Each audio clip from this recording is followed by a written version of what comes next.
மனதில் விதைத்த வார்த்தை நினைவிருக்கும், மண்ணில் எங்கும் முற்கள் நிறைந்திருக்கும் தடைகள்। সৌম্য সরকারের ধারাবাহিক ব্যর্থতায় হতাশ নির্বাচকরা।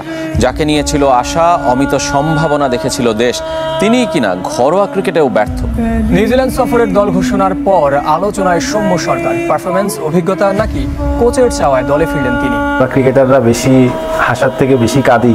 বাংলাদেশের ক্রিকেট ইতিহাসের সেরা কামব্যাক ইনিংস। শুধু সেরা কামব্যাক ইনিংস হবে কেন, বাংলাদেশের ওয়ানডে ক্রিকেট ইতিহাসের অন্যতম সেরা ইনিংস। নিউজিল্যান্ডের মাটিতে নিউজিল্যান্ডের বিপক্ষে 169 রান, চারটিখানি কথা। সেই সময় দ্বিতীয় ওয়ানডেতে সবকিছুর জবাব দিয়ে দিলেন ব্যাট হাতে।